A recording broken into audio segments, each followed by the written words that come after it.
Hi, I'm Rick, and you're in the Whiskey Zone, where we celebrate the spirit of the spirit. And the exploration this time happens when whiskey gets poured from a bottle of Deanston Virgin Oak, distilled at the Deanston Distillery in the town of Deanston, near Doon, in the Scottish Highland county of Perthshire. The thing I love about the label on Deanston bottles like this one is that in addition to the necessary stuff that they're required to show, Deanston has also included information about who made it, the names of people involved, the distillery manager, the shift charge hand, the two mashmen, and the two stillmen that were involved in making this whiskey. It's a nice combination of accountability by these workers who are willing to put their name on this product's label, and a distillery that's willing to proudly promote and highlight the hard work of its employees. Nice. Here's a bit of whiskey trivia. If you've ever seen the film The Angel's Share from 2012, it was Deanston that provided the location of the interior distillery shots. Now you know. This non-age statement release has been matured in first fill American X bourbon casks and then finished for 9 to 12 months in virgin American oak casks from Kentucky, meaning this is the first spirit that's ever been in them. The ABV of this one sits at a healthy 46.3%. This whiskey is non-chill filtered and has no color added. They mentioned that lack of chill filtering thing on the label. You'll have to find the other info online. Come on, Deanston, this is a good thing. Don't be afraid to brag about it on the label. Now, there's a light amber pale honey coloring to this whiskey. And there are medium slow but fun to watch legs running down the glass. I am happy to plunge my nose in.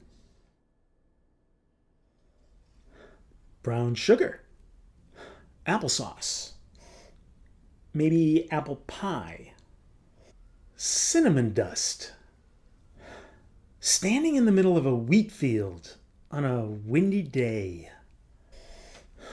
maybe next to a field of perfumey flowers. Time for tasting fun.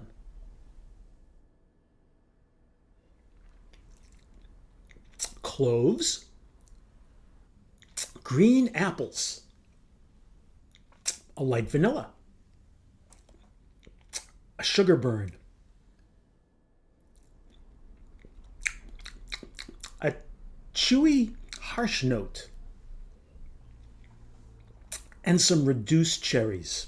Now, I wouldn't normally add water to a whiskey at 46.3% ABV, but something's telling me to give it a shot here.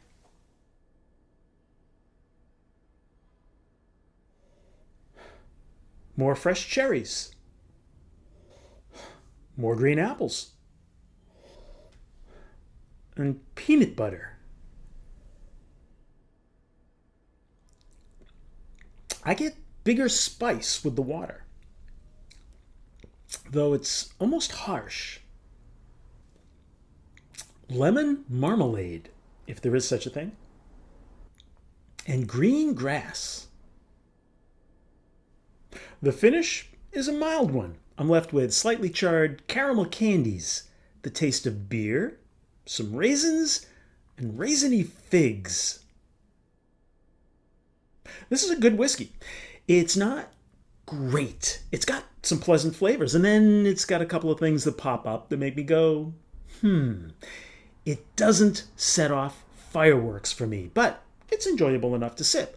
I was leaning towards giving this one a 7-finger pour, but they've put it out on the market at a very reasonable price, and these days, that brings value to the table. All things considered, I'd say it's worth buying a bottle and checking it out for yourself. I'm giving the Deanston Virgin Oak release an 8-finger pour. Thanks for sharing 5 minutes of your very valuable time with me as I took a deep dive with the Deanston Virgin Oak release. If you'd like more, then uncork it at whiskyzone.com. And if you want to participate, you know what to do. So until next time, drink smart, stay safe, and we'll see you again in the Whiskey Zone.